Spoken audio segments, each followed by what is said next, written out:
fill the void. An unfamiliar path with a pulse of its own.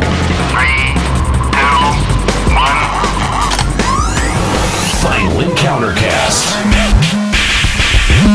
Interesting conflicts, not conflicts of interest. Typical corporate bullshit. With your hosts, Nate, Robbie, Chris, Nika, and Callie. FinalEncounterCast.com. Ready?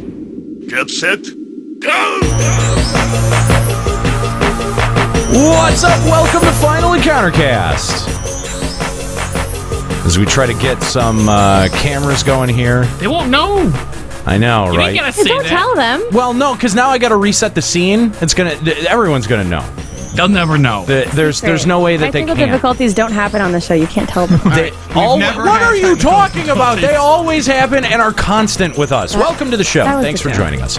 It's live here at twitch.tv/FinalEncounterCast. Failing That's why we do live radio. Yeah. Nika breaks everything. See, again. I do actually, Esther. Again, look at Idiot! look at all of the work you guys are gonna make me do. It was perfect a minute ago. It was perfect first try right off of the rip, and now We should have known better. Look at all of this. Oh, look at this mess. Look at the penises and the dongs. It is an absolute nightmare. All hope And is lost. There's like a cock everywhere. Whoa! Thanks for joining us here live at twitch.tv/FinalEncounterCast. We're glad to have you along. We are a gaming talk show unlike the which you have ever heard before. That didn't really make sense, but that's okay. Well, that just happened. We are a gaming talk show, and we're super glad to have you along. You can check us out over at FinalEncounterCast.com. Today, we're going to be looking back at the formation of the ESRB and whether or not the Senate hearings that really kind of brought the ESRB into being, whether or not they were entirely valid or not. Are you out there just thinking, you know what? I haven't heard Joe Lieberman's voice in quite a while. I'm aching for some of that. Boy, is it going to be a good day for you. Yeah, that's what we're going to talk about. We invite your calls, 810-207-1764. We are sponsored, of course, by Alamo City Comic-Con, October 28th through the 30th at the Henry B. Gonzalez Convention Center in San Antonio, Texas. Guys, if you're planning on heading out there, make sure that you let me know on Twitter or send me an email or something. I'm going to be out there, super excited to talk to a number of the guests out at Alamo City Comic-Con, and we'd like to, I'd love to meet you guys as well. So if you've ever been curious to meet Nate from Final Encounter Cast, then The one person. Yeah, right. Then make sure that you let me know, and you head out to Alamo City Comic-Con October 28th through the 30th. So yeah, that there is going to be a big announcement attached to this. There's something big that's been going down. We don't have any control over it, so that's why we have felt really uncomfortable announcing it. We've been asked to go out there and announce it. So as soon as we get the green light from someone who's actually associated with planning this event, then we're going to be super excited to tell you guys about it. If you're fans of the show, if you're fans of Final Fantasy, you're definitely going to want to be looking out for that announcement. We'll have more at our website, FinalEncounterCast.com, as well as LimitBreakRadio.com. So, all right, let's give me a chance to fix some of these cameras here and check out what's going on in the news. I'm here to do the news tonight. And that's the way the news goes. Ladies and gentlemen, we interrupt this program to bring you important news. Here's a story that's out of this world. Alrighty, guys, in a story that hits a little close to home for certain people in this room, a study out of the University of Rochester and the University of Chicago show more and more young men are choosing to stay home and play video games rather than work full-time. Whoa, hold on, though. What if you work full-time playing video games? Would you fall on that spectrum? Well, isn't that what it's saying? That's just what it said. Well, I mean, is it saying that the video it's game saying- is it's saying- working, or they're... It's saying that people, rather than get a full-time job, are choosing just to stay home and play video games. Right. But that's not... They're not making income from playing video No. games. Right. Robbie's asking, well, what happens when a certain part of your income comes from playing video games? Because, you know what? And that's Which actually... demographic am I in? Look, I actually think that that's a bit justified. I've actually had this same sort of thing where I'm like, I've been able to justify a lot of my time expenditures playing games by going, look, this is something that ends up benefiting the quality of the product that I want to present at the end of the day, with the opportunities that it's ended up opening, the doors that it's ended up opening for us as an organization and as a people. That ends up becoming legitimately confusing, because anyone who doesn't understand that context, you tell them how you spend your time, and they look at you as if you're wasting your time. Preach it. But this is the thing. To be on this side of the microphone, you've got to have that context. It is very important to have the context about the things with that you're talking about. We get called out for that shit all the time, because guess what? We can't devote every waking moment to playing games or to being involved with the gaming industry. We would like to, and we're making professional strides to be able to do that, but until that actually factors into a more significant part of our income, we can't do that. And I think asking that question is very valid in this case. How many times do you look at a survey and it's like, how often do you play video games? 1 to 2 hours a week? 4 to 5 hours a week? 5 to 10 hours a week? And I'm like, where's the 60+ hour option? Yeah, 11 or more hours a week. And people look at me like, are you fucking crazy? No. I didn't think so. It informs the things that I talk about on a radio show that I'd like to become my job one day. What's wrong? Why is that? Yeah. I spend 60 hours a week doing something I love. You spend 80 hours a week folding clothes in a retail shop and dealing with customers that you hate. Well, who's the crazy one? You're still doing that. It's not like you're not doing not that. 80 hours. Well, 30 if I'm lucky. And you guys are just reaching as far as you can to justify your actions, you terrible pieces of human debris. What do you do for the majority of the week? Yeah, what's your time devotion for video games, Chris? A lot Crayola, less, Chris. A lot less than I'd prefer. And what are you doing instead? Making money. Doing what? Providing a great, wonderful service to the world. Actually, hang on. Bringing happiness to everybody. Hang on. No. Hang on. Just like we did last week, we changed Chris's nameplate, and I think that it's justified again this time. Chris, instead of being Crayola Chris, can you be Cray Chris? Just stop. You get to be Krisha. That's with a $sign. That's with the dollar sign. Because you make money. Jesus, did you even try? Yeah, no, that's exactly. He makes money, guys. He's so important that he can't play video games because he's got to make money. I just like to point out we're making money I would too. like to point out that my job is really important to make money and to teach kids of the world. Honey, you don't make money. So you're a private school teacher, right? Or a difference. Right? So you're a professor? The money is less important because I'm making a difference in the world. So here's the thing. Statistics on public schools say otherwise. Not my school district, actually. Check them out. Well, that's good. That's good for you. I'm just saying, national statistics. So here's the thing. When I say this may hit close to home for certain people in the studio, I was very much talking about me. But the fact that you all jumped up so quickly to defend yourselves on that point, I think speaks volumes. Fair enough. Good Universe and Campo Santi are teaming up effectively to create content for each other. Good Universe will begin by working on a film adaptation of Campo Santi's hit game Firewatch. Rumor is that Campo Santi will in the future develop video game adaptations of Good Universe's IPs.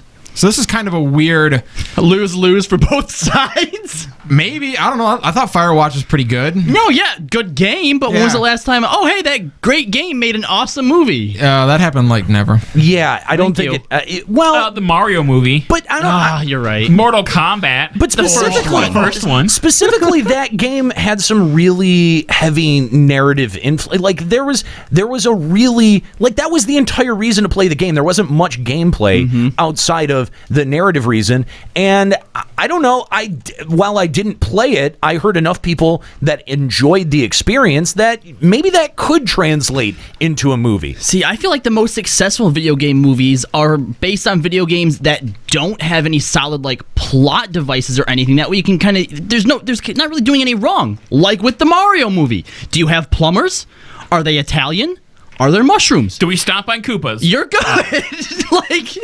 You just check it off the list, man. But I went through Firewatch the whole time thinking, like, I think they just wanted to make a movie. There's not a ton in the way of gameplay with this. I you know what? And I had heard a lot of the same criticism, or indeed that was in fact why some people really liked that game. Is that it did focus so heavily on the narrative, and I think the biggest problem that video game movies have, is deciding how to treat what would normally be considered player agency, right? Like with films being a passive medium, the director has to make the decision, and with games being an active medium, you, the player, are making the decisions. So you have to remove that element and still figure out what is from a narrative.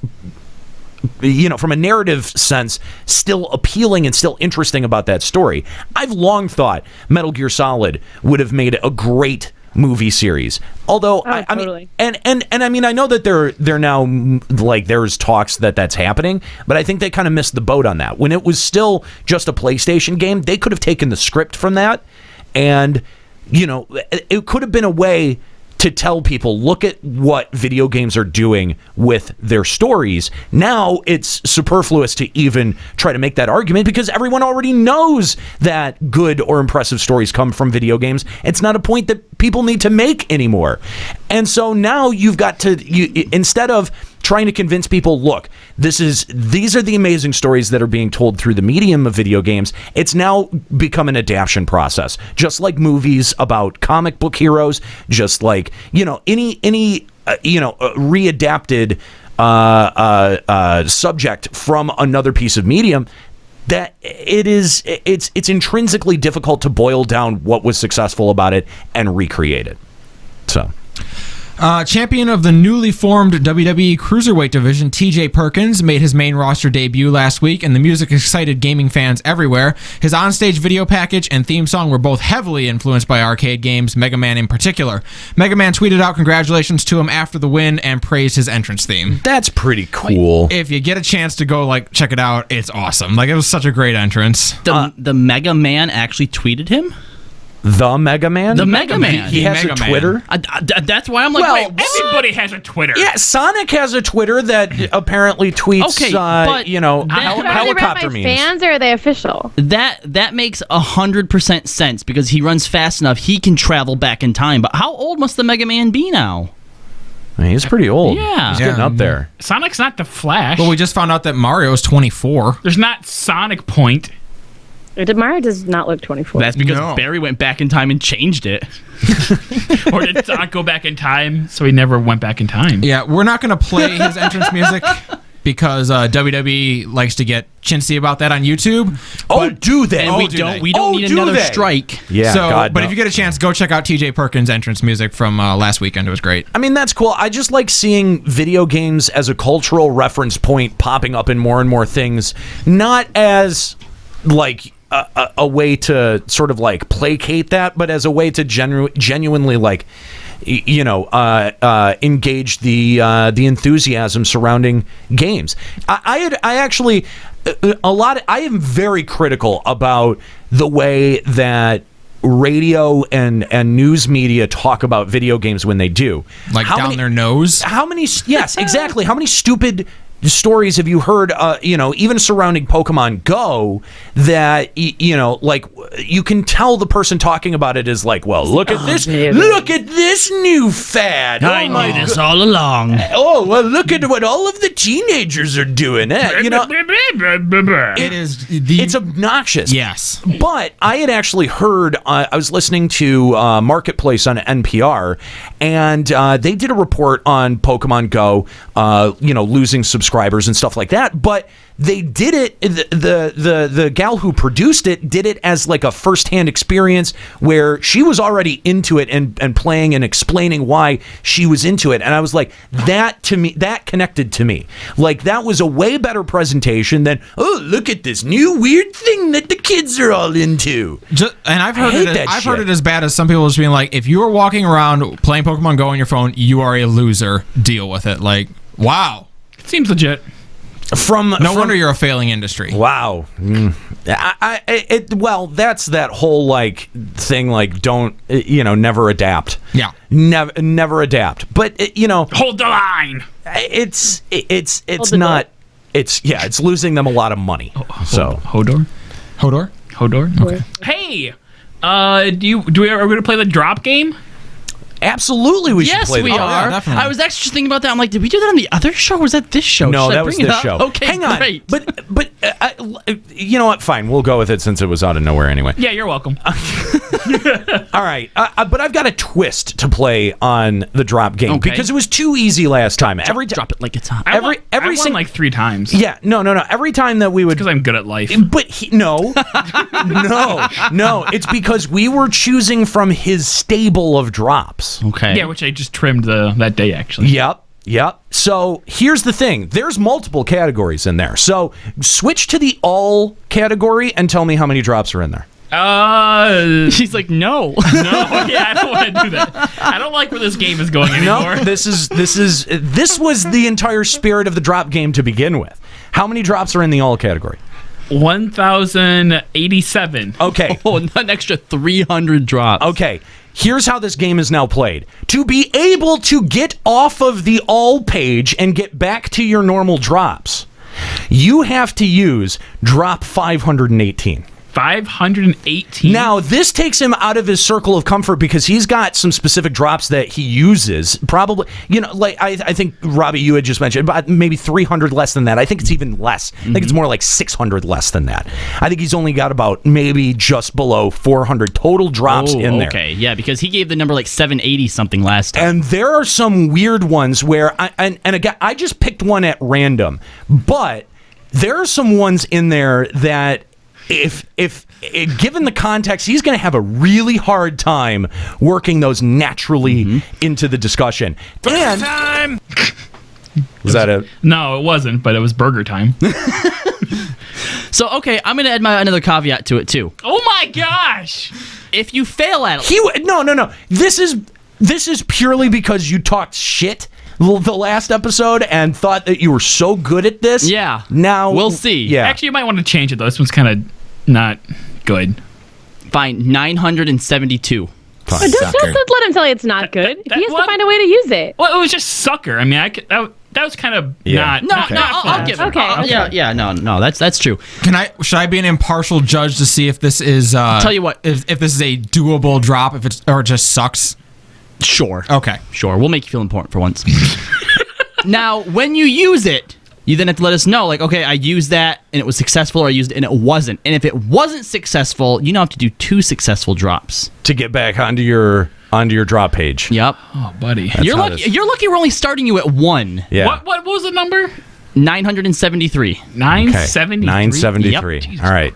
Okay. All right. So where were we? We were in news. We're in the news. All right. So the Anti-Defamation League has declared Pepe the Frog to be a symbol of hate. The frog cartoon, popularly used with the phrase "feels bad, man," has seen increasing use in anti-Semitic and other bigoted or racist content. Feels real While bad, the ADL does acknowledge the meme originated as a benign joke, they say it cannot be ignored that its use is trending in the wrong direction. Who's the Anti-Defamation League? Well, feels real bad. It does feels bad, man. That's a name that I hear quite often, the ADL, but I couldn't tell you anything definitive about them. I think that, first of all, it's pretty hilarious. Second of all, I mean, like, have you seen some of these weird alt-right Pepe memes? No. They are fucking weird. I've only ever heard it with the phrase "feels bad, man" attached to it. No, I've seen that in a few other things, but never anything that I would call like bigoted or anti-Semitic. Bro, we're talking like Palmer Lucky full on like white, talking about white genocide memes. It is fucking dark. How do you put Pepe into a white genocide? Like, he just looks so like lethargic and like, I don't care. Whatever. It's feels bad. It is fucked. That whole part of the internet is just so fucked. Wow. Yeah, that's sad. Whatever. Man, Rip Pepe. Cool. Rip Pepe. And the beat goes on for No Man's Sky. The UK's Advertising Standards Authority, an independent commission that monitors advertising which could mislead consumers, is officially investigating Hello Games' No Man's Sky. It's important to also note that Valve is also being included in this investigation for their role in the game's release. Valve. Mm-hmm. So if they win, does that mean I can finally get my refund? If you live in the UK, maybe. I don't know. Well, how bad? I mean, like, let's think about this. Like, if you're, if you're on that dev team, right, and you knew what was really going on behind the scenes, and you would, compare that against the statements that were being made in public, then, I think that this is probably appropriate for the next step, because that really is false advertising when you get right down to it. Yep. I mean, I know that a lot of people say, like, oh, well, he wasn't, like, in on the development, and, like channels were mixed, and they weren't communicating properly. Okay, well, guess what? That's the reason why they're being investigated. That's not like an excuse, like, oh, our bad, sorry. Right, yeah. You don't have to purposefully misrepresent something to be nailed for it. Right, yeah. Or you just, like, do your job and know what you're talking about. Well, but this highlights the importance of accountability. It highlights the importance of, I feel like that there's this cultural feeling around games and game development that, when you see beta footage or when you see early release footage or something like that, that it's not always going to line up with what you get in the final product. And Colonial Marines. And I really feel like Hello Games took advantage of that. They took advantage of that whole sentiment that exists among gamers, where they thought that they would get a free pass on it. They thought that, if we deliver on 98% of the stuff, instead of everything that we've talked about in all of these, different press junkets that we've been doing, then, no one, that's going to fly under the radar. No one's going to give that big of a shit about it. Except it wasn't 98% they delivered on. No, it was significantly less. Even if you do. That was the point. Even if you do. Yeah. And so, I think that that's totally justified. They need to be investigated. And you know what? And I think that sends a clear message to any other developers or indie devs that, there should be more accountability. Cautionary tale. Before you start pumping up the fucking promotions machine. At least in the UK. Well, to start. So, a VR horror attraction used as part of Knott's Berry Farm Halloween event has been shut down due to backlash and complaints. The simulation, which features a mentally ill patient, drew criticism from the mental health community, which also took umbrage with the product's name, Fear VR 5150. 5150 is the California health code for confining someone on the basis of protecting them.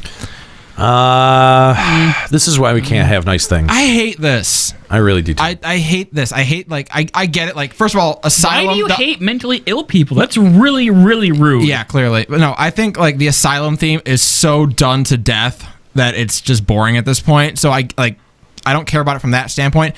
I just hate the idea of them, of Knott's Berry Farm, first of all, wussing out and backing down on this. Yeah. And not sticking by what they put out there. I get it. It can be construed as offensive to some people, but you know what? Like, South Park says it best. Everything's okay to make fun of, or nothing is. You don't get to pick and choose. Yeah, and you know what? Like, I think it's a valid setting. I think it's a setting that freaks people out. And that's the entire point of a Halloween holiday attraction. This is the sort of the same shit. Like, oh, you can't have gruesome things on your lawn because it freaks kids out. Well, that's fucking Halloween.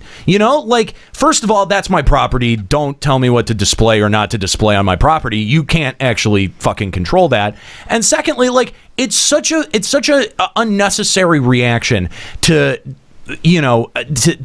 try to protect kids on that level. Like, I get that there are props that are way more graphic these days than have ever been, and the ability to buy that sort of stuff is easier than it's ever been.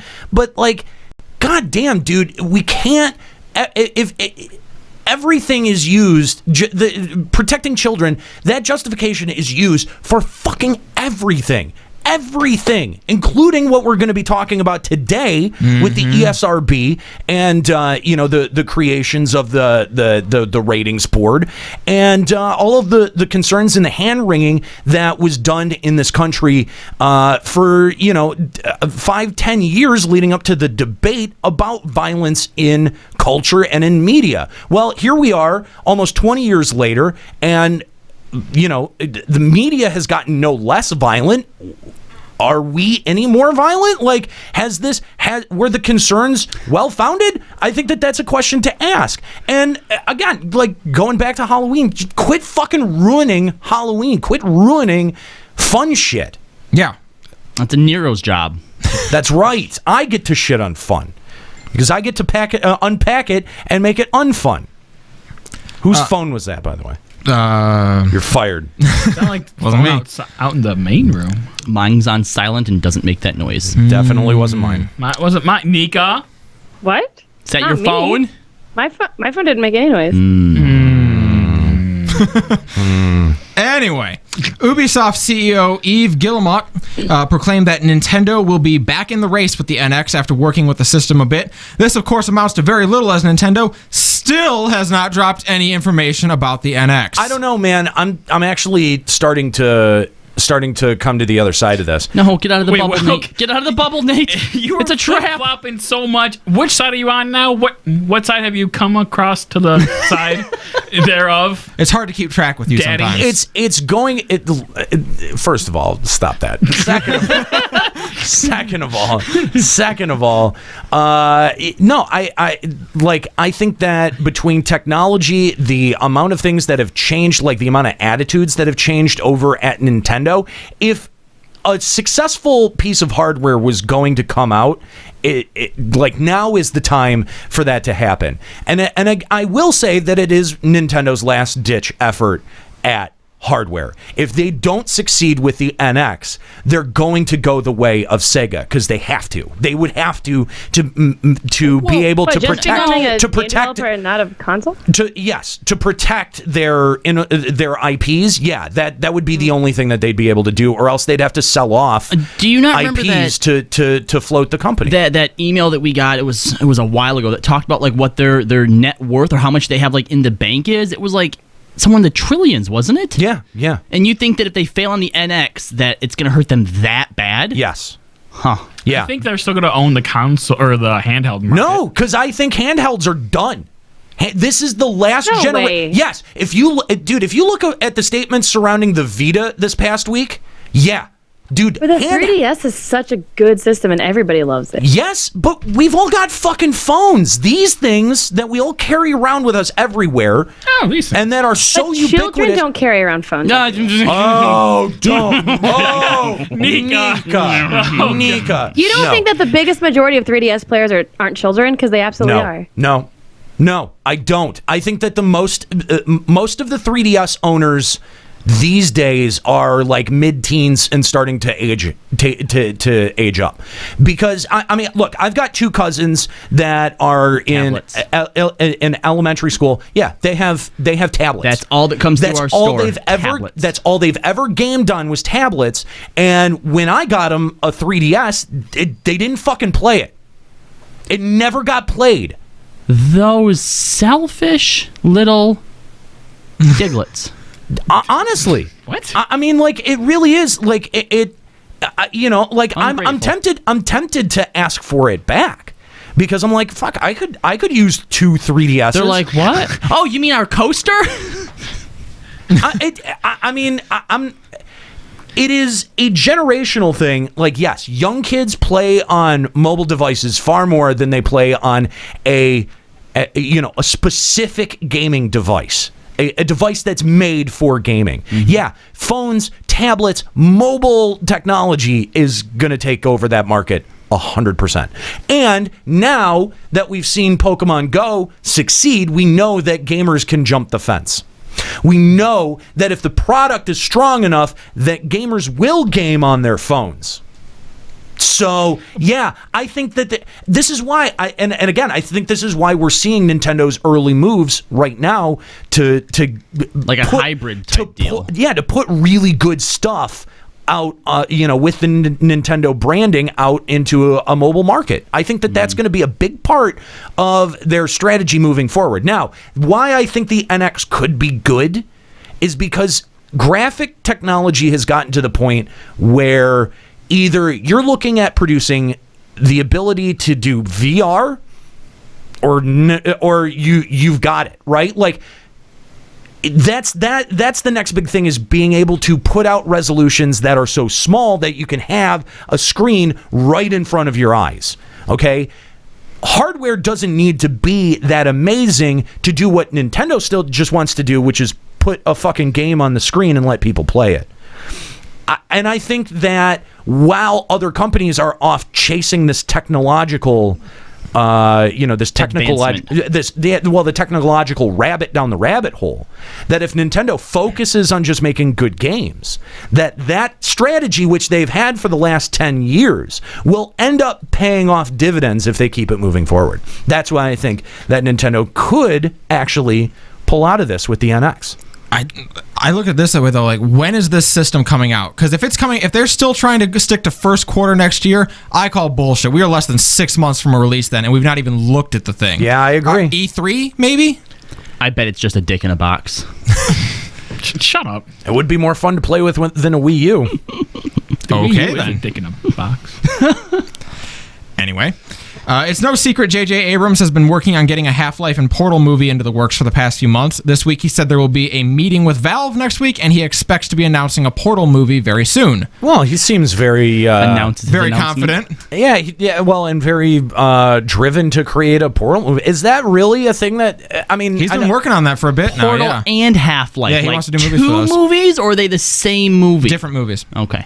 No, I think you should combine them into the same fucking movie and just destroy everyone's hopes and dreams. And I think that it should all be first person. Whoa. Like that one Russian movie? Or that one part in the Doom movie? Oh, man, Hardcore Harry was great. I know, I still want to see it. No, you yes. don't. It's bad. Hardcore Harry is bad? I didn't like it. I didn't. They call it Portal Pete. I feel like I should have saw it in theaters, though. It's not going to be the same. Watch it with VR. Okay. There you go. That actually probably would be massively entertaining. Probably. If you could stand to not get motion sickness, then I think that would probably be a pretty I will cool. give it a try. Right, fair enough. Former Sony CEO Jack Tretton has come out and admitted what we've kind of all known all along, confirming that the PS3 was difficult to develop for and was not a forward-thinking console. While this is, of course, not news, as we all knew the PS3 was not a great system by any stretch of the imagination, it's interesting to finally hear it coming from a former Sony employee, because at the time, it was his job to prop it up. Yeah, well, statements in there also included, statements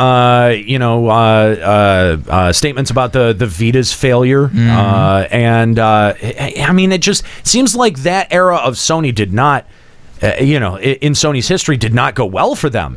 And yes, they did admit that a lot of it was to put the product out and be able to meet the price point of competing with Microsoft, which I guess that's all valid, but having someone from the actual company coming out and saying, like, look, this could have been way better if we had given it some more incubation time. Yeah. I think that's pretty damning right there. You got to walk a little bit more, like maybe 10 kilometers, and you get something good out of there. Well, hopefully they've learned a lot of those lessons, and with the with the PlayStation 4, they were able to rectify a lot of those from a hardware standpoint. I feel like PS4 is a lot more liked than PS3 was. I totally agree. Yeah. I mean, I didn't buy a PS3 until way late in its life cycle, and that was really only to go back and to play, Metal Gear Solid, and I ended up using it to play through Dark Souls. So it got its use,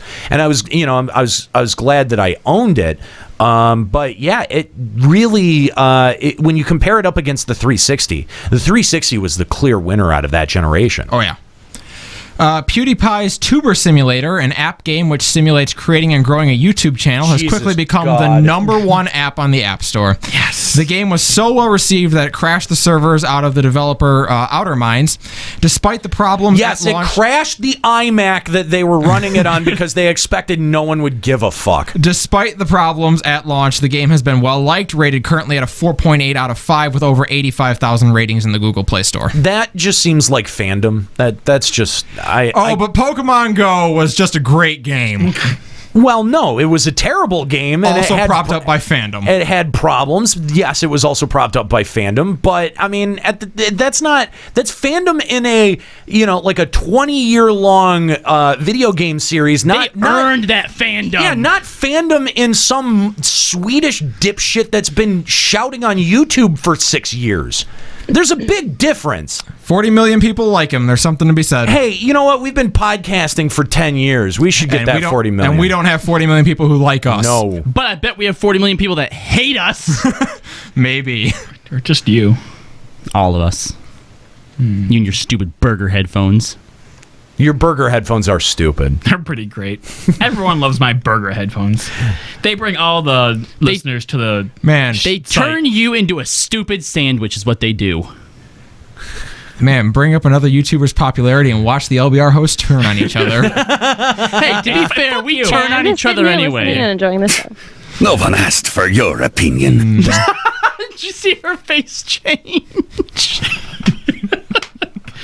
Did that land? All right. That was so good. I'm going to count that as a win.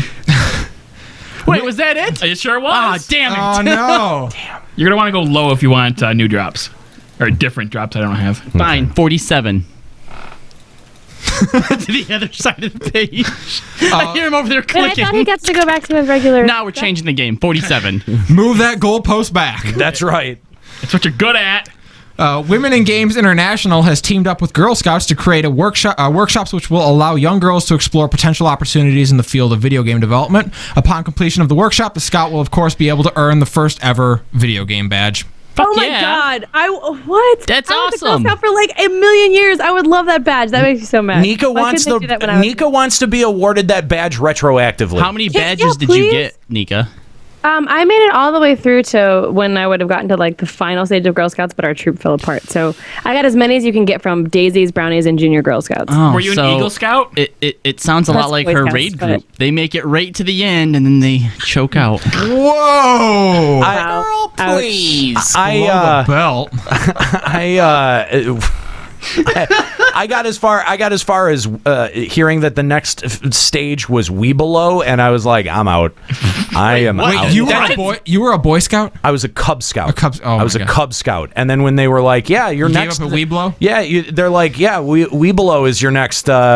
Is your? What does that even mean? I have no idea. Girls I was called all I Daisies, heard was. Brownies. All I And heard was, "Oh, you're going to be juniors made fun of." Weebelo Called is a Weeblo. Juniors and cadets. Why are the Boy Scouts so weird? Weebelo is a bird, you guys.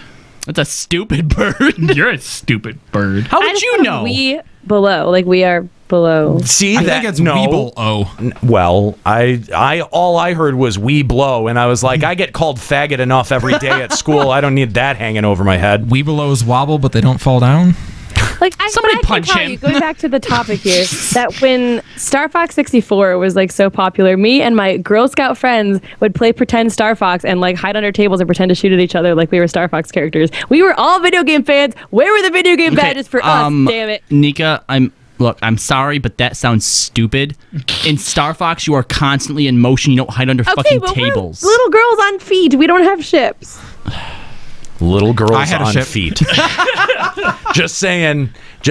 Nika, if you ever make a band, you need to call that your band name, Little Girls on Feet, because that's just the most enigmatic name I've ever heard.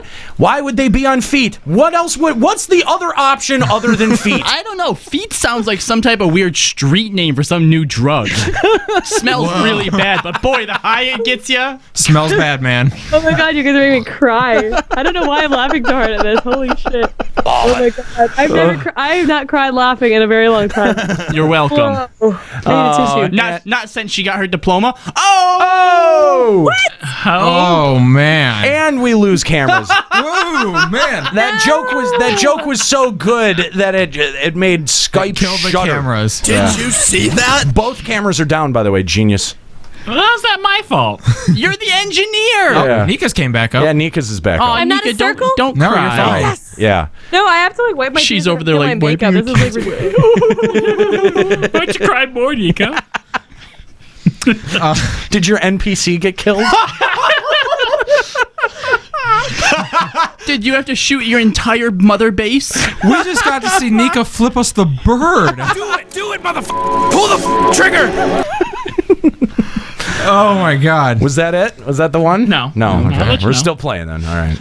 The University of California, Irvine is now offering partial scholarships to potential pro gamers. They will be opening a state-of-the-art gaming arena in the near future, which will play host to student gamers as well as the school's 10-man team, which will travel and compete in tournaments. Nerds. This is awesome. This is an expanding trend. Like more and more colleges are offering scholarships for competitive players of gaming, and I think that is phenomenal. Those opportunities need to exist for people that are not just athletes, and the amount of opportunities that are non-athletic and are solely academic focused. There's a lot that are solely academic focused, but there aren't that are focused on extracurricular activities.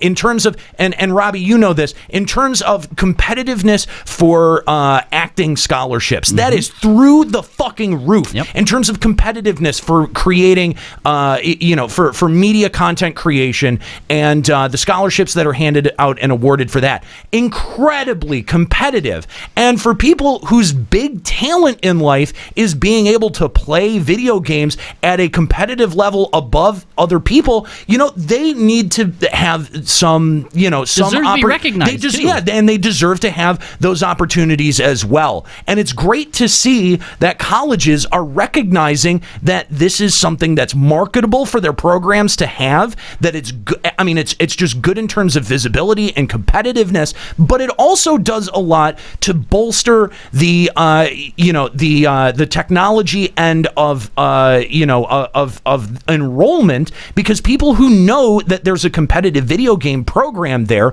and maybe they want to go to study, programming or game design as an extension of their interest, are going to be much more likely to check out programs or places that have programs for competitive video game players than they would be to maybe find a purely academic program. Well, I wonder if this is going to lead though. Like, can you imagine like having a college gaming league like they do for football? Like, University of LA is going to play University of Michigan in esports. Like, how cool would that be? Well, we've talked in the past about how eventually these professional sports leagues would have to grow and kind of go through stuff that other pro sports have dealt with as they've formed. And I think creating a college scene where players can be developed into future pro gamers is kind of the first step of that. I agree. And I love the fact that this is happening more and more and more. And it's going from something that, one faculty person really had to pull to be able to make a reality. And now, someone went to bat for this. But collegiate programs are coming to this decision on their own, and I think that is a very, very positive trend in terms of people who want to pursue this as a potential career. And it's good for a lot of like smaller colleges, not necessarily smaller colleges, but ones that aren't well known for like a football program. Like UCI is never going to have a big time powerhouse college football team. Yeah. But this is as an emerging market, they could get on with this. Absolutely. So that's cool. Wreck you and smash. And as I was posting on Facebook and talking to you guys recently, I was watching Overwatch narrated by like a sports guy on like, what was it, TBS or something? Yeah, it was the Overwatch tournament on ridiculous to TBS. watch. It was so good. That like was the narrator was like, and he goes around with the defense and look at it. Like they were like rambling off like they do like in football really fast, but narrating Overwatch, and it was blowing my mind. Yeah. And on that note, it has been a major week in esports, so let's get an esports update. The Overwatch Open came to an end after a month-long tournament to determine its winner. Live on TBS, Europe's Team Misfits took down North America's Envious to walk away with $100,000 in prize money. Watching Misfits. Yeah, it was the finals of the tournament. Cool. While Envious, that's so cool. While Envious, I love it. Okay, I'm done. While Stop envious. interrupting his thing!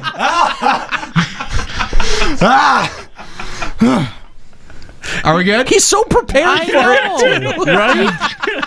I bet he rehearsed it. While envious. I mean, Nika, what you have to realize is you actually do this quite a bit. You need to just be careful on your interruptions. It's hard to tell when I'm about to talk and he's talked at the same time with the slight delay in Skype. It's hard. I'm sorry. Is it? Well, but we need to be a little bit better about that. I mean, that's just like it's getting a little mean to interrupt Ascalia that much. Okay, I wasn't trying. Come on, we can pull this shit together, right? Come on. Good go. Wild. What's wrong, buddy? Yeah. While envious had been riding along with God. Vagina. What? What did that even say? Meaty vagina? Is that what that said? I have a meaty vagina. Okay, I did hear that correctly. All right. I was hoping it would be louder. Was that the drop? No. Oh my god. Oh my god. That was something else. Worth it. Oh my god. Oh, This, I just read this crap. crazy town, get back in here. Where were we? Let's see. Misfits took down North America's Envious to walk away with $100,000 in prize money. Okay, come on. Sit down. I didn't even realize you had gotten up and left. How many people?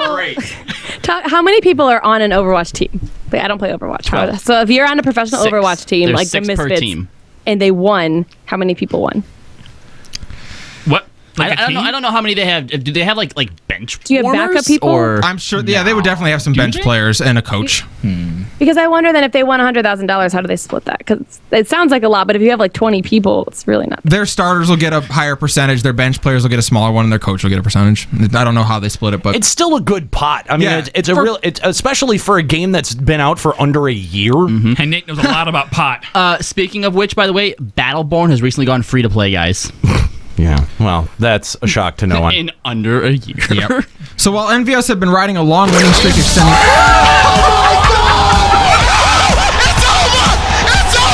Is that you or him? I didn't hear anything. What are you watching?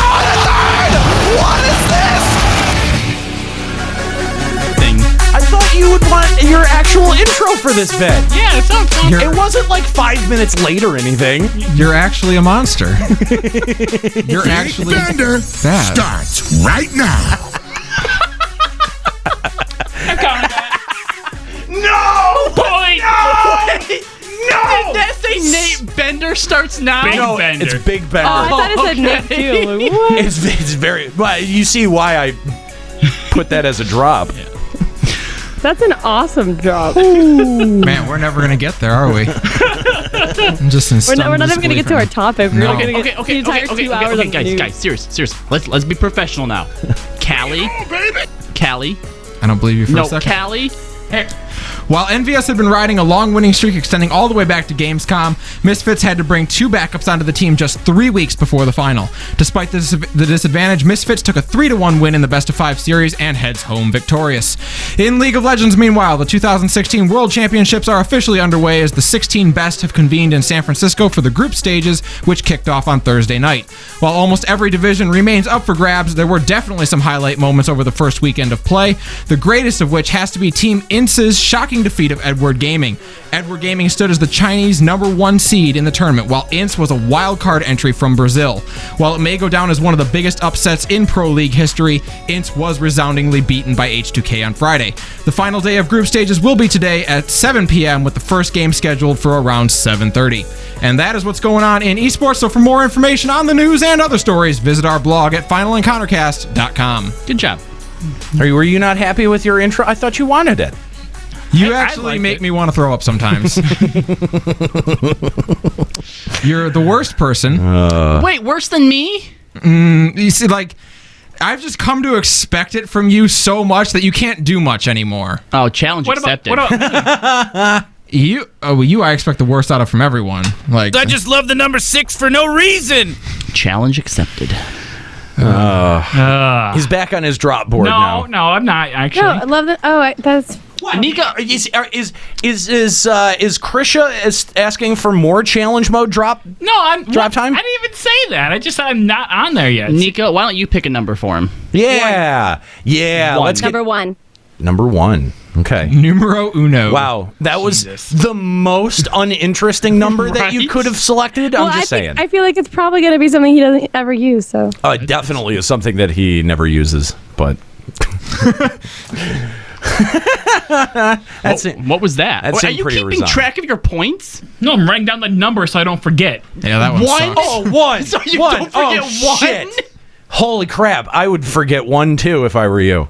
Anyway, all right. So thank you, Callie, for that news update. Yeah, you're welcome, asshole. Next time, be a little bit more professional about it. I will come murder on. you. I mean, walking out of the studio on camera, jeez. God damn. What do you think you are, Robbie, doing FF7 remake talk? I was just going to say FF7 remake K by Robbie. Didn't work. You used it yourself. Yeah. So, one of the things that we wanted to talk about was this past week, there's a YouTube channel by the name of Gaming Historian who does really, really good, basically just views into gaming history. Like his name is pretty self-explanatory, Gaming Historian. I bet he likes raves. But he What? Yeah, that one. Are we just gonna let that pass? If I said that, you would not let that pass. All right, fine. We'll pull it over. Okay, why would he like raves, Because Robbie? you said that his name is self-explanatory, so I was ironic in being like he likes raves because nothing to do with it. It was ironic. That's not what irony means. Boo. I think it'd be ironic if we were all made of iron. Awkward. It would. I'm glad that we pulled over for that one. Yeah, he was the one that wanted to pull over. You should have kept going. I know. All right. I know. I'm going to turn that into his. This is why we his don't let embarrassment now. program the show. That's right. Yeah. This is why he. Have you ever heard his name as a producer on this show? I don't think you ever have. Once or twice. I don't think you ever have. I don't think so. No. Once or twice for copying and pasting the bare bones of the outline. Yeah, no, he's got you there. That's what you did. Yeah. Copy and pasting. I know and emails. That's still copying and pasting. Mm-hmm. Yeah. Okay. Yeah. I wouldn't call that contribution. Yeah. You're a contribution. Well. To ugliness. Ugh. Ouch. Anyway, the ESRB how am I supposed to follow that act? Bite the head off a chicken? Anyway. That didn't work out. How was that number I thought it was going to be a chicken, like, clucking. Was that number 1? No. Oh, It's just chicken. You just named it chicken, and that's what it was. Hey, that's what Nate named it, okay? The older the drops go, the worse the labeling on them is. I'm just going to say that. There's one in there called Reagan that's like, I don't know, like 2.5 minutes that you probably don't want to play. Just saying. There's Chupacabra, which is 8 seconds long. Like, I don't know what that is. Please press Chupacabra. Oh my god. We need a new bit on this show where we just go through like our oldest drops, just say like, what could that possibly be? We want all to try to guess it. Do we want to take bets on what Chupacabra is? Oh, let's. I know what it is. Dibs on the red versus blue line. Yeah, it's got to be Chupa thingy. A Chupa thingy, like a puma or something? Yeah. Okay. Okay. Nika, you got any bets, or are you going to go with that? Any bets? No, I have no idea. Chupacabra, what could that drop possibly be? No, nothing? Are you That asking was me? before I knew Yeah. Dad was a gun-toting maniac. Beatnik! Fascist. Peace pusher! Murderer. Hermaphrodite! Warmonger. Chupacabra! All right. Dad. Yeah. I have no idea. Yeah. 8 seconds. You see why we don't ever use that one. Yeah. You should just fake Chupacabra the only thing and just go Chupacabra as the drop. That would make That would make a little bit of sense. That would make it make sense. Anyway, all right. So, Gaming Historian did a great look back at the formation of the ESRB, and what some people I don't think realize is that the ESRB, it came out of this very tumultuous time in the United States where there were a lot of politicians doing a lot of hand-wringing and a lot of worrying about violence in music, about violence in media, video games, movies, all kinds of places. So you had things like, like the 1985, was it 85? The 80s, the late 80s hearings, maybe it was 89, of the music industry, where they were pulling in people like Dee Snider and complaining about porn rock, and where you got, parental advisory labels from, right? That was an extension, really, of this entire debate about what kind of culture we were forming with our media. And video games played a big part in that discussion. Now, this was around the time, this was 1993, that the United States Senate had decided to hold hearings about violence and content in video games. And so the contemporaries of that time, and a lot of people know this just as a very loose narrative, but the big offenders in this not even a case, but this hearing were Night Trap, Sega's Night Trap, and Mortal Kombat, and Lethal Enforcers, and yes, Lethal Enforcers. But that was for slightly that was less for the actual violent content and more for the gun-shaped peripheral that came with it. So you had a lot of senators, and and what is so mind-blowing about this right now is that you had the Senate actually talking about things and doing things and passing laws, and this was like, wait, that's what that's what they're supposed to be doing, and it actually, like, right now in today's political climate, I think it would be more shocking for them to have a meaningful hearing about something like this than it was for them way back then, because there was actual legislating that would happen. That it barely seems to happen anymore. Like, what was the last worthwhile conversation that you had heard happen in the Senate? Like, nothing. The ESRB being formed? It may be the last good example of it. I mean, really, it's been embarrassing over the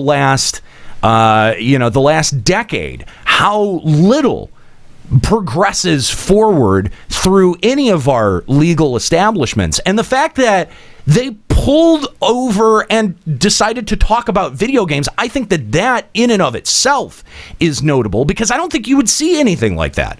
Today, I mean, our culture is so different, vastly different today because of the internet and because of the exposure to constant media all the time, that I think that even having the conversation would seem superfluous and silly on its face. So, the mere fact that it was talked about at all, and a very serious subject that almost required legislation, is the first extremely notable part of that. But the question I want to ask to you guys and to the audience at home is that what did all of the concern about violent video games do?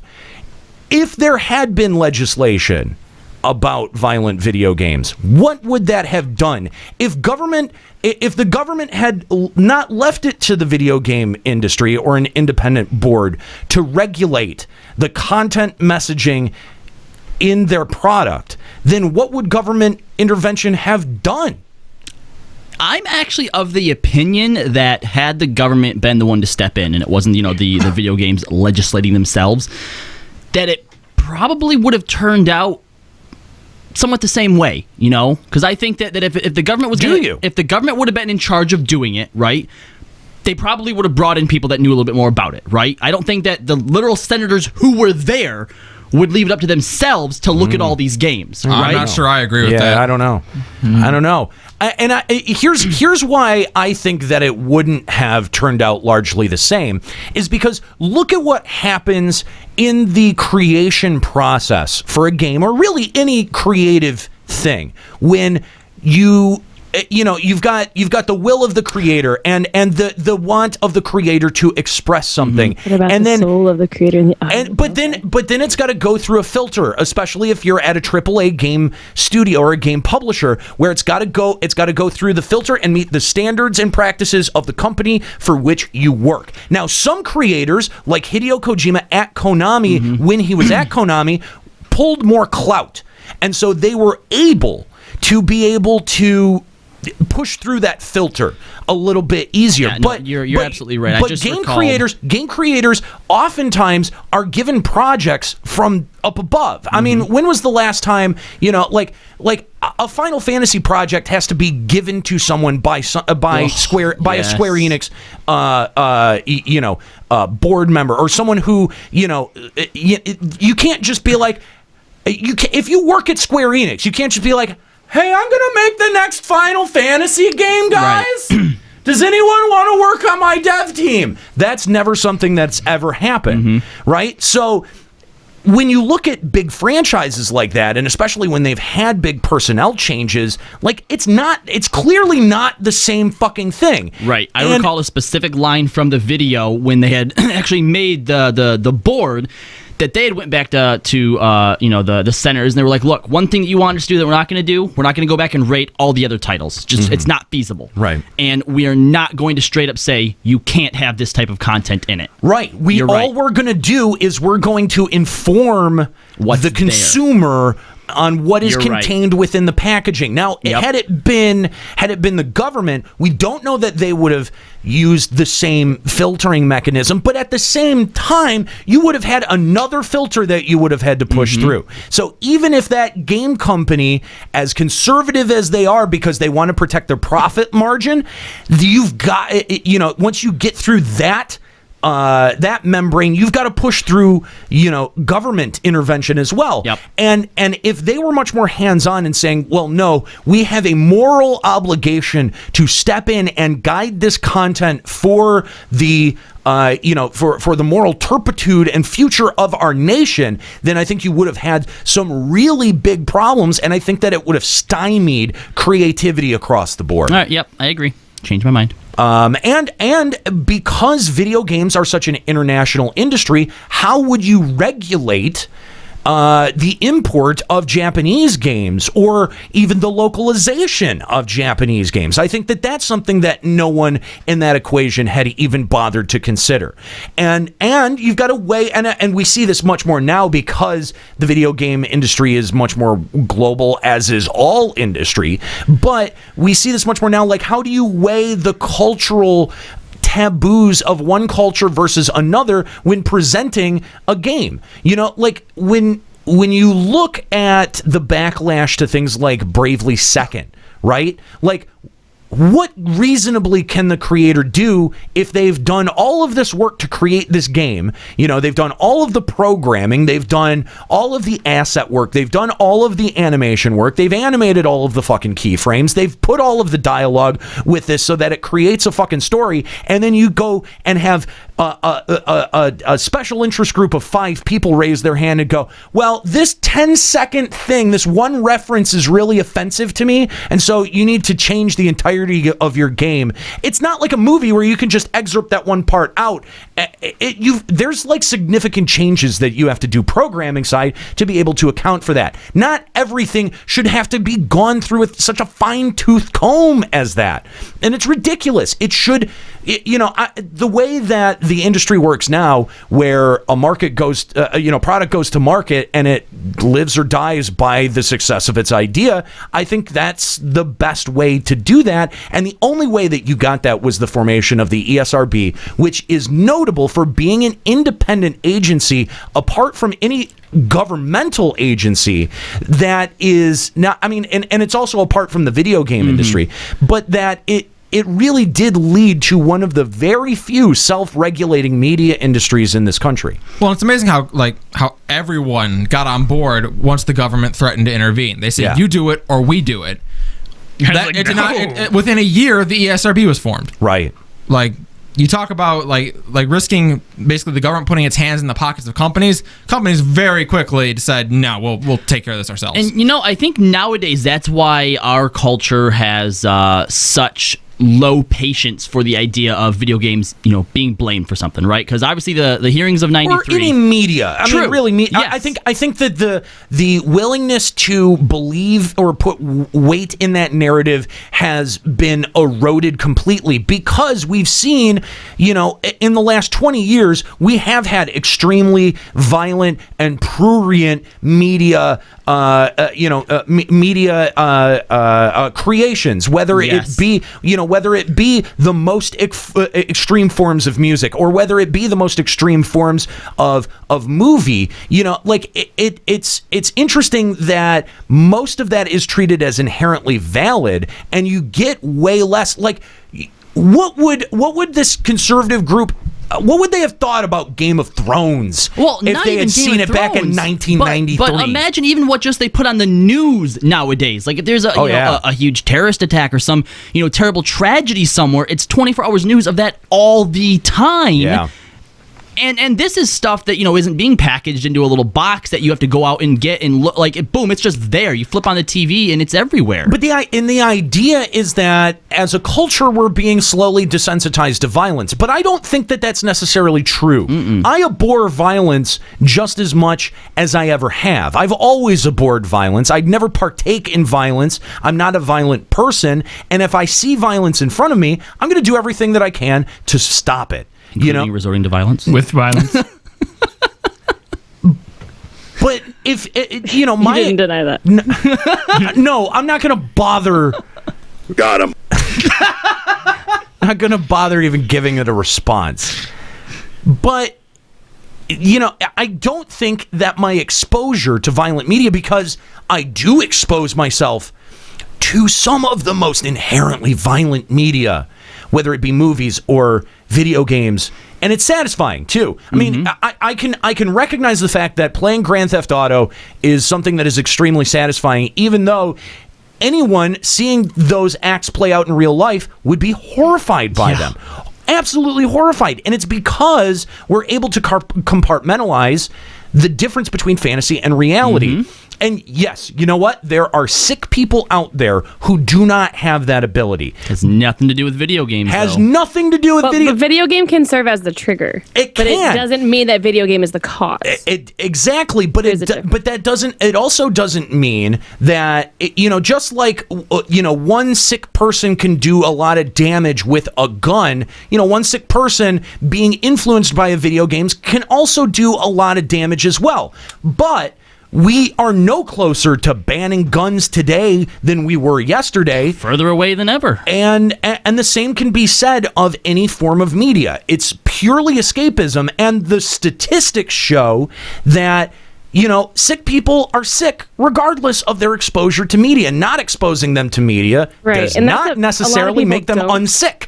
And a lot of people don't realize that exactly. Is that just because video games might have been the trigger for this person does not mean that there is not something else that would have triggered it otherwise. Yes. Like if somebody does not have that ability to, to separate fantasy and reality, that there's something there, something wrong with their brain that would it would trigger at some point in their life anyway. Video games just happen to be their current exposure. A sick person is sick no matter their exposure to whatever external factor.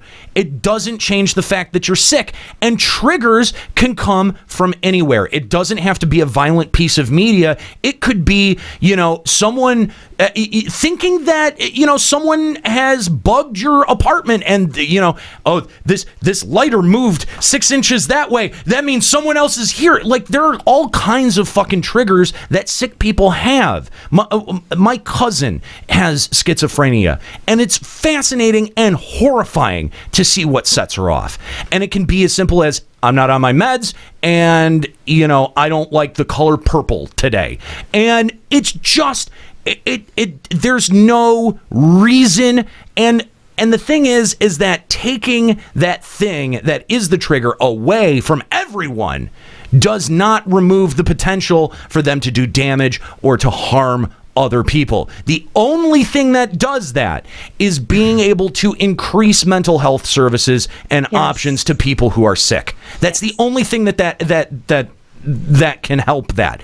And the reality behind that, speaking as someone who has a family member with schizophrenia, is guess what? There is none. There is none.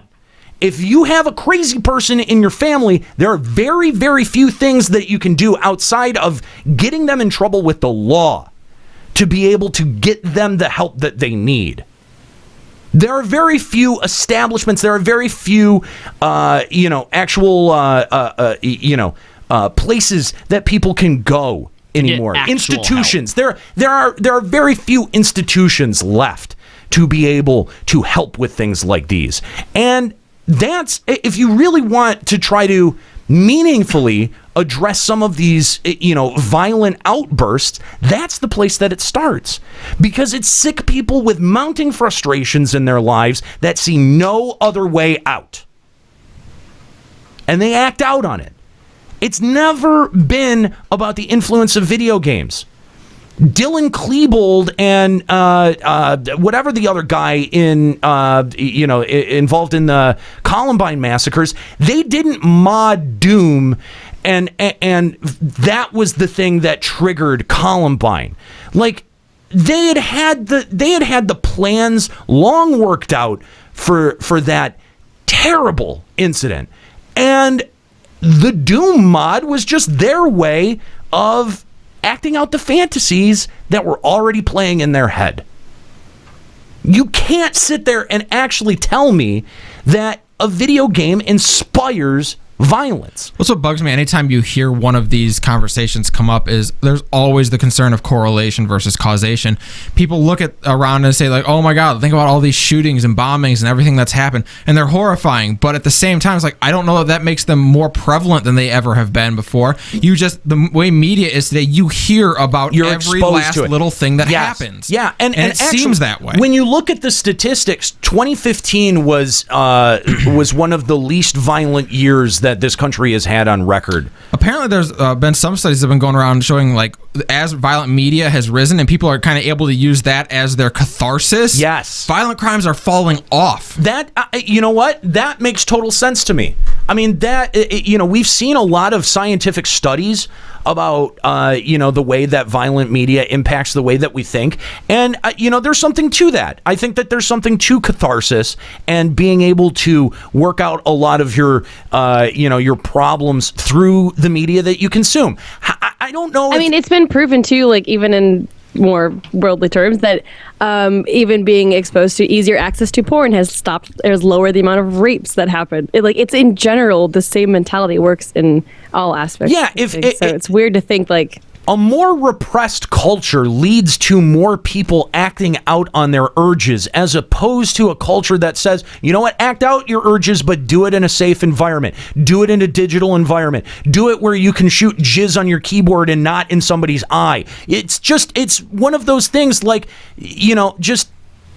the fantasy aspect is the okay part. Right. It's not being able to tell the difference between fantasy and reality that is the problem. And I don't think that video games contribute to that any more than any other form of media. Books, magazines, TV, movies, all included. All included. Mm-hmm.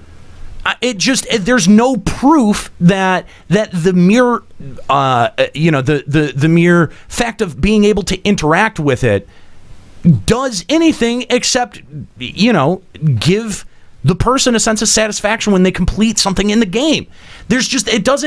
It doesn't translate. The whole idea that seeing violence makes you more violent has never translated to me, because I've never felt it. I've never felt the urge after playing Grand Theft Auto to go drive like a fucking asshole. After I see violence on media, I just want to go cuddle something cute. I don't want to go do the same thing. But I mean, again, we're also speaking about assuming people of the right age are playing games like this. I understand that if you start looking at very young kids playing shit like this, then probably there is maybe a mentally damaging effect to that. Probably. It is harder for children to separate fantasy and reality. Yes, absolutely. Fact. But as you get older, that you're able to make that separation if you're of mental health. Yeah.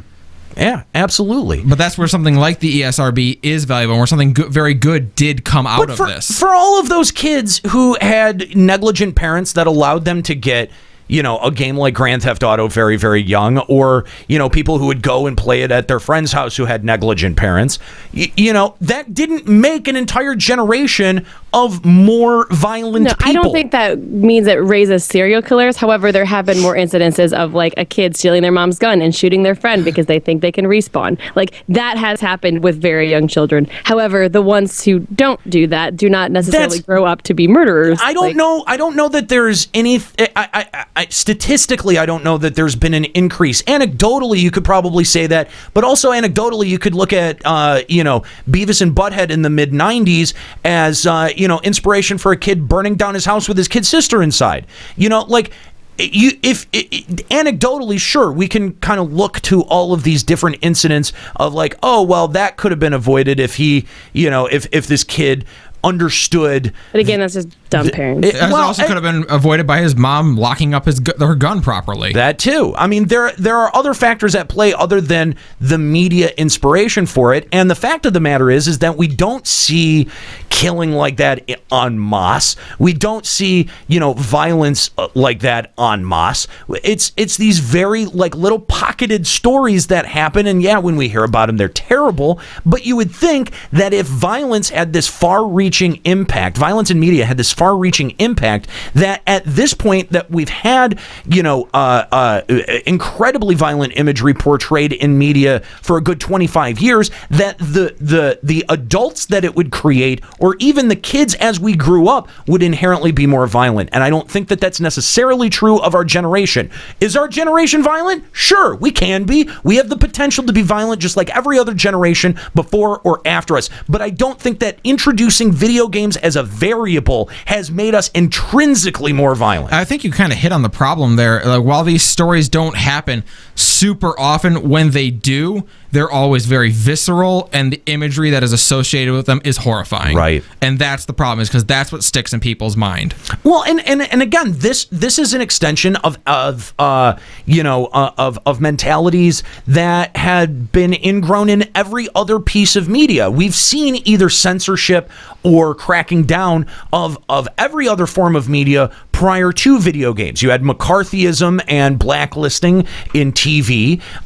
You had the censorship of movies and the movie board, and the Comics Code Authority. Those are three really good examples of popular media that, after its popularity had taken off, people went, oh, but what is this going to do to us culturally? Which is a fair question to ask. I'm not saying that the question is unfair, but to say that this is intrinsically going to create a much more violent culture, a much more violent generation of kids and adults, I think that has been completely debunked with our generation.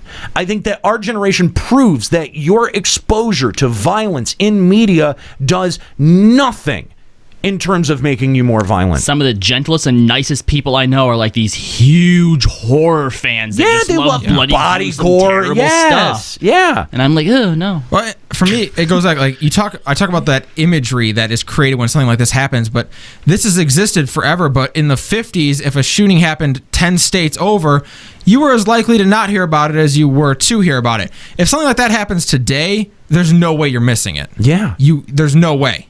Yeah. It is everywhere. Facebook, Twitter, everywhere you look. Yeah. And that's kind of the thing, though. And the last point that I want to kind of end on is, with the internet and with internet culture being as widespread and ubiquitous as it is, has this fight really been laid to rest? Has this argument really been laid to rest? Or will this end up coming back around in 10 years where, you are going to have senators going, this VR porn is damaging the new generation of people. I don't know if this is something that, a media or a medium has to go through once and then it's done. Or is this are we going to end up revisiting this culturally again and again? I think yes, but only because VR will be such a dramatic step in video games. It really will be kind of a new frontier in gaming. I think absolutely. Well, like we've already seen people question the effects of like MMOs and whatnot with how people interact socially. Are they still able to interact with people physically after playing MMOs, or even people always talking on their phones and now they have more trouble talking face to face? Absolutely. I think once VR becomes popular, you'll see people questioning, like, people only interact with their VR friends at this point. How are they going to adjust to like society? How are they going to move in real life? Yeah. I don't think you're wrong, but I think it's going to go more in the direction of the more realistic we get. I remember a few years ago when one of the Call of Duties or something came out, and maybe it was a Medal of Honor, I don't know, but it actually had you assassinating a president. And I remember my grandma asking me, she's like, have you heard about this game where they actually have you shoot JFK? Like, it was a big deal, you know? So I think as VR starts to get more intense, and you have games where like, you play the serial killer, and next thing you know, they're talking on the news how, in this game, you actually have your own like kill room and chop shop where you're, dicing people up. I don't know if it'll come to the point of legislation again, with that type of things threatened. But as mainstream as a lot of the violence that we see in media is, I don't think that the politicians and the news channels are done throwing around the violence in video games. So you think that we're going to be able to revisit this as a culture, but it's going to take making it more visceral, more realistic looking. Like when you literally cannot tell the difference between a game in real life. Like if you're playing Grand Theft Auto and it looks like you're playing actors. Yeah. Well, and I think that there's something to be said to, the control scheme of having a controller, because when you have a controller and you're sitting in front of a TV, intrinsically you're playing a game. Yeah. But when that game you're suddenly swinging your hands like an axe. When it suddenly becomes so immersive that you feel like you're transported into that world, you're no longer developing skills on a skill tree. When you're aiming down the barrel of a rifle, you're actually developing your real life skills at aiming down the barrel of a rifle. And so those, the idea that, hey, we could be developing skills that could make us into potential killers in real life, that actually carries a little bit of weight. I never thought about that, Robbie. There's going to be that moment where you're playing a game and you have a knife in your hand and you have to literally jam it into someone. Think of the Call of Duty, I forget which one it was, but where you have to go through the airport and mow people down, right? That was a big thing, Couldn't do it the first time. Like once I realized what I was doing, I'm like, I'm just gonna walk. I would never be able to play the MGS quarantine scene if I'd actually shoot them with a gun-like thing in my hand. I couldn't do it. I would quit. If you actually had to pull the trigger. Yeah, if I actually had to pull the trigger on a gun to shoot them in that game, I would quit the game right then and there. Never. I probably would regress and go into some vegetable state where I would need therapy. I was already such a mess. I can't even imagine. I was actually just thinking about that. Could we see VR evolve to such a point where people have an experience in VR and they get PTSD from it? I mean, I almost I absolutely think so. That scene, I've never cried and become so unable to push a button in my life. Ever. I can't imagine if that was complete virtual reality with my actual hand. I can't. I don't know if we talked about it on the show, but several months ago it was announced that the Resident Evil Biohazard was actually pushed back for VR because they had developed it like it was a game and then realized when you put it into VR, it was too much for people. Wow. Yeah, well, that was happening with Oculus when it was first hitting. Even these real simple horror games were terrifying people so much that they were ripping their headsets off and breaking I watched them. People doing that. Yeah. I was like, holy crap. Yeah. Like when it's actually there and it's becoming your world rather than just an experience that you're a part of. You got the noise canceling headphones so you don't hear, mom yelling in the background. Right. You were just there. It's terrifying. And then someone punches you in the face. I think that it's going to be like that for a while, but as soon as we acclimate to the technology and it becomes just blasé and just, it's another, I'm just gonna go into my private theater and VR Netflix world and select a movie, when it becomes so mundane, that's when, see, it's really interesting. I think at first we're going to see a lot of VR games that put you in the perspective of a victim, right? You're running away from something. Something is big and bad and is going to get you, right? But fighting back, I think, Scalia or Callie had brought up a really good point that, like, the idea of just plunging the knife into some thing or one, that's a pretty, like, that takes some fucking balls, you know what I mean? Like, that's visceral. Yeah, it is. It's very visceral, and you're gonna react to something like that. And I think it's going to take a while for the technology first to, for us to sort of acclimate to the technology where, I think we're going to be put in a lot of situations where we're meant to defend. But then once the technology becomes mundane and boring and normal, that's when we're going to start seeing people and developers push the envelope of what types of things that you can, what types of stories are appropriate. And that's where the problem's going to be, because just talking about the plunging knife thing, it makes me think back to the scene in Call of Duty. You actually pull the knife out of yourself, then throw it into the dude. Dude, have you guys played Heavy Rain? No, not yet. Now that we have a PS4, I need to. No spoilers. I mean, there's that game where you have to decide which tool to cut off your finger with. Can you imagine, like, doing that in virtual reality? That would be pretty freaky. There's going to be an element to this, though. You touched on it, though. Like the original Frankenstein movie, 1931, whatever it was. That movie was terrifying for people when it came out. Sure, like people were horrified of that movie. You watch it now and you're like, what? Like, is this like what? You're talking the Karloff? The Karloff? Yeah. It did. It fucked people up. That movie was terrifying. And it's going to be kind of the same thing. Like, we look at like something like Friday the 13th Part 1 today, where at the time was, again, terrifying. We're like, this is campy and kind of schlock, and it's fun. Right. It's going to be the same thing. At first, we're going to be utterly terrified, but like 40 years from now, people are going to look at that and be like, that was for babies, whatever. Right. And that's... they go plug themselves into the Matrix. But the thing is, and Hideo Kojima had brought this up around his game Death Stranding, that in games, we've only ever really had the dynamic or the dichotomy of attack defend, right? Like, there are two tools that humanity came up with, and the first is a rock that we use to, be an offensive tool, and the second thing is a rope. And that, for Death Stranding, Kojima was much more interested in exploring mechanics that involved the rope as opposed to the rock in terms of a metaphorical sense.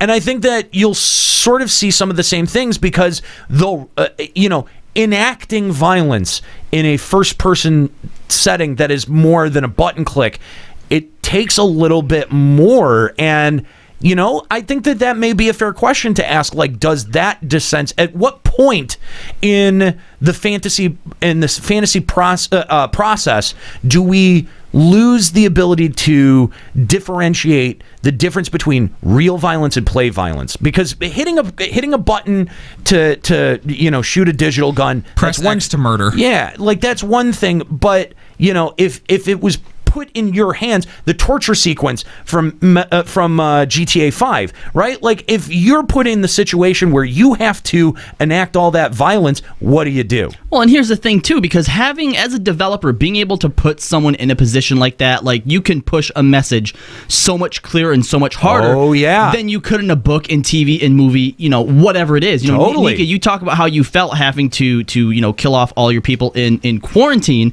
That's the way that I felt trying to do a Renegade run on Mass Effect 3 when Mordin wants to go cure the genophage. I'm like, nah, dude. I'm Renegade. I'm stopping this, and I couldn't do it. And that was just pressing a button. I actually did not do it.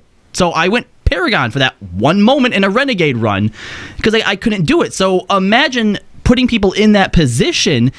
The first thing that I think the media and people who aren't really associated with games or get it is going to do is, they're going to look at it and be like, oh, they're just going to react. Desensitization. No, this ain't good. Right. And it's either going to fall that way to where they're like, all right, you're right. This isn't right. We can't have you portraying a serial killer or whatever in a video game.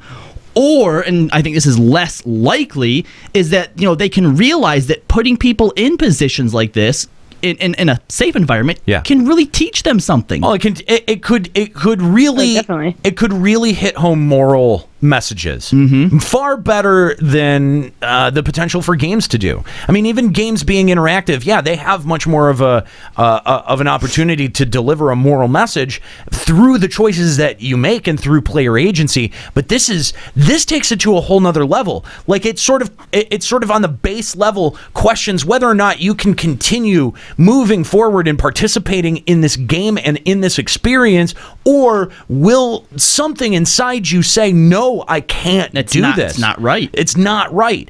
And like I think that's going to be, that's going to be a big part of VR and gaming moving forward into the future, and it's something that not a whole lot of people talk about. And I think it's something that not a lot of people think about either, because automatically we look at the Senate hearings that were done to form the ESRB, and we get defensive and go, well, why? If it's Mortal Kombat, come on, guys, this is fucking stupid. We did that in the first half of the show, right? But I think as gamers saying, okay, well, this is having a VR experience is a different visceral experience, and what kinds of things do people end up walking away with after having this experience?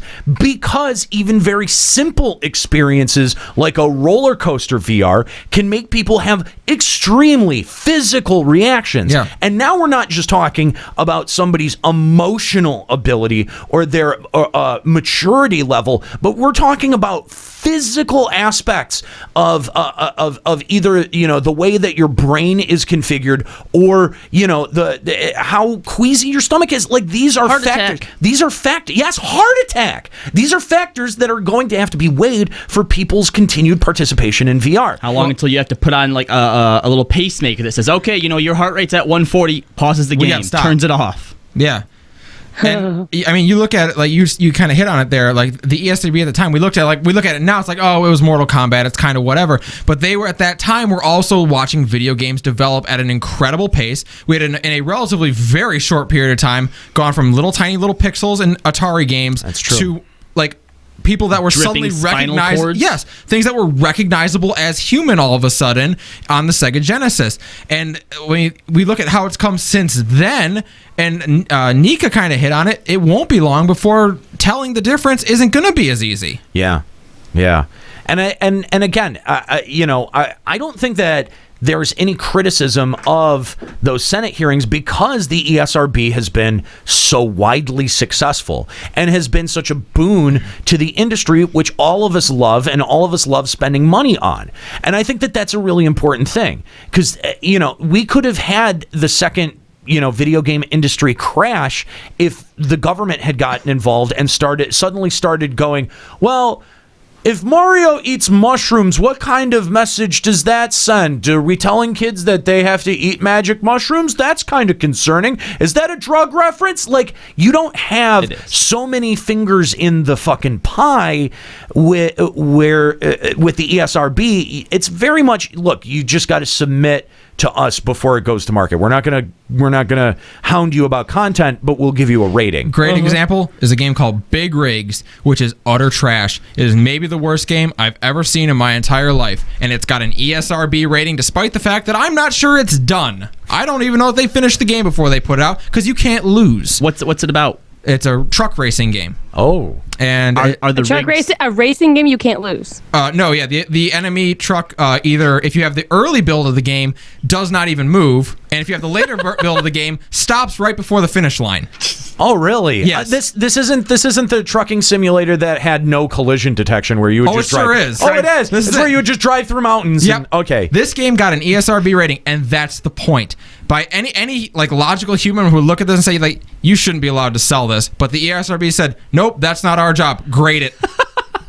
And that's the point. Yeah. It's a good thing, I'm saying. Yeah. Somehow.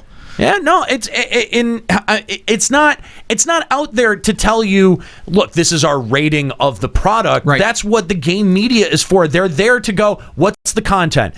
Okay, this has big rigs. That's what's in the game. Big rigs. Is it big jugs? No? Nope. Okay, cool. E for everyone. It is, and it is in fact E for everyone. Yeah. It should be N for no one, but it's E for everyone. But that's not their job. Exactly. That's not their job. They're just they're there to make sure that there's no titties, ass, blood, gore, any of that. As long as that's not a part of the game, it gets that E for everyone stamp and gets pushed out to market. Let let the chips fall where they may. Fuck it after that point. That's not their job. But you're right. That is sort of the beauty of it, that they're not there to dictate content. They're not there to dictate morality. They're not there to dictate quality. And all of those things, the government has shown it's willing to try to regulate as a part of stepping in and regulating an industry. So it is much to the video game industry's benefit that we never ended up with the government ESRB. Yeah, exactly. The federal ESRB. So anyway, that is going to do it for our topic today. Guys, I want to thank you for tuning in here live at twitch.tv/Final Encountercast. It's been an interesting discussion.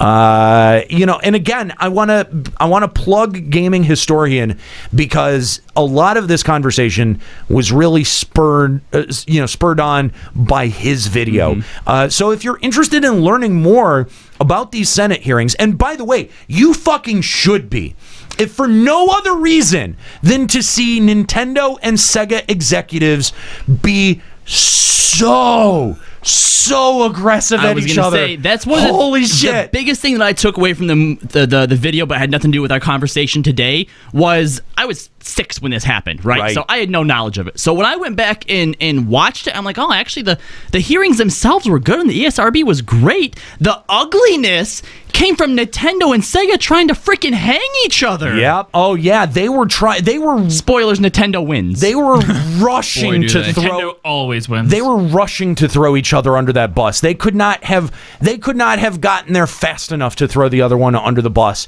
And out of that, and even with all of that,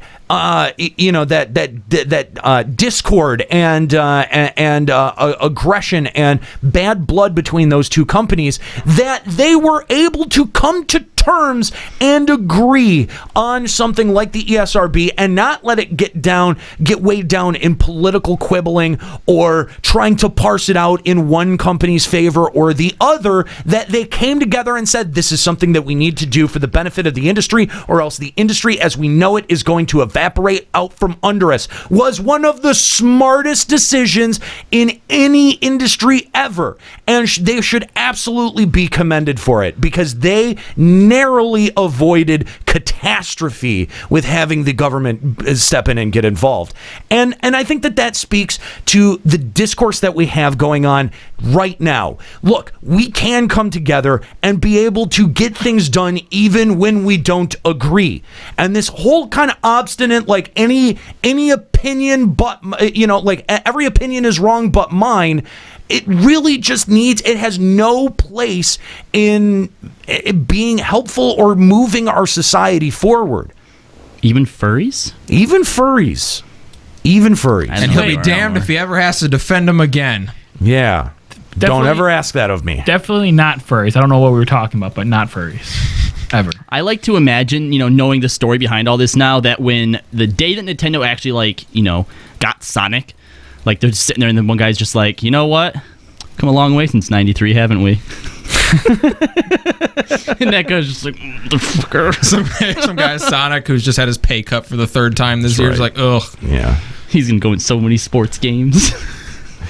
So that does it. That does it for our discussion here today on Final Encountercast. If you've been enjoying yourself, hit that follow button. Join us on Sundays, starting at 5 here at twitch.tv/Final Encountercast. If you want to hear other discussions that we've had, we've got about a year's worth of archives going back to when we started this show over at finalencountercast.com. Subscribe to the podcast. Leave us a little bit of iTunes love. Write us some email, finalencountercast@gmail.com. We actually had no emails to read this week, which is good because we just chatted the entire time. We wouldn't have had time to read it anyway. But we would love to hear from you. If you'd like to talk about censorship or really anything game-related, anything that we talked about in the news segment, send us email, finalencountercast@gmail.com. Thanks, guys. That's going to do it here for the show today. I want to thank my crew. Of course, we have Kooky Persona, who's been hanging out and answering phones. But I want to thank all of my hosts, my co-hosts, Robbie, Chris, Krisha, I love that name. You're going to stay Krisha for a while, I hope you know. I like it too. Callie and Nika. Thanks, guys, for checking out the show. My name's Nate. Have a good one.